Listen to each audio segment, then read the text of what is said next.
Questions and comments. Question and commentaire. The honourable member for Costa Bay Central Notre Dame. Thank you, Mr. Speaker. And I heard my honourable colleague start off his speech talking about Bitcoin. Well, I'd like to remind him, Mr. Speaker, that Bitcoin has increased in value by 37% in the last month. Just to let him know that. And he's such a stalwart, Mr. Speaker, such a stalwart member of the carbon tax cult. But if he looked deep inside himself and reflect, he'd have to question some of his beliefs. The Governor of the Bank of Canada says carbon tax is intrinsically inflationary. The PBO says that most Canadians will pay in more in carbon tax than they'll receive back. But they constantly refute that. And every time we question them about carbon tax, they always come back and they say, oh, carbon tax is going to stop the hurricanes that start off Africa from moving on up the Atlantic coast into Atlantic Canada. Well, you must know Atlantic Canadians aren't that stupid.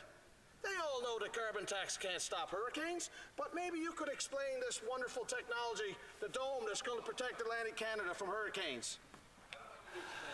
I just want to remind folks just to run their questions through the chair and not to address the members directly. The Honourable Parliamentary Secretary. Thank you, Mr. Speaker. The PBO, the organization that the member just made reference to, also made it very clear. 8 out of 10 Canadian households will have a net gain, Mr. Speaker. They get more money in their pockets as a result of the price on pollution. You can't change that fact. Even if you advertise otherwise, you can't. What amazes me in the question, Mr. Speaker, is he brought up Bitcoin. He says, you know, it's gone up in the last month by, I think, 30 percentage points. So do we have the Conservative Party now once again encouraging people to invest in cryptocurrency? He's talking it that up seems to me what the member is suggesting. Mr. Speaker, there were thousands of people that lost their life savings because of cryptocurrency, and they're jumping back onto that bandwagon. How ludicrous is that, Mr. Speaker? Is this the type of policy advice that the Conservative Party is coming up with? Today, it's get rid of the price on pollution because they don't give a darn about our environment. They don't care about the rebates that Canadians are receiving, especially at a time of inflation.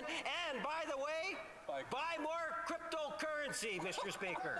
Wow. Questions and comments. The Honourable Member for Repentigny. Thank you, Mr. Speaker. I'm going to try to calm things down a little, but I will still ask a very direct question. The Parliamentary Secretary, when he was speaking, he said that it's not just the carbon tax that's going to decrease greenhouse gas emissions, and we of course agree with that. But Canada's statistics currently are not very good. When it comes to renewable energy, Canada ranks 54th out of 61 countries, so we have some improvements to make.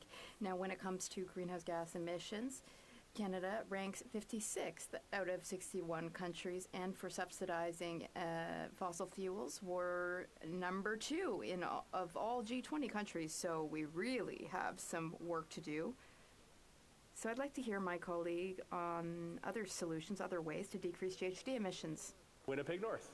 Well, Mr. Speaker, I appreciate the question, and there is no doubt that what's important is not only does the government of Canada have to take initiatives, and we've seen many of those initiatives in terms of budgetary and legislative measures. I can make reference to the net zero legislation as an example, but we also need to work along with other provinces, as we did in regards to, let's say, the province of British Columbia. We worked with the NDP government and came up with the LNG project, and no doubt that from many environmentalists, that puts a little bit more pressure on the government at a different end. But I think in good part, it's working with the different jurisdictions and doing the best we can to try to decrease emissions. And at times, there are some developments that do need to advance. But when we do that it's doing it in an environment that's sound, it's working with Indigenous communities, it's working with the different provinces as much as we can.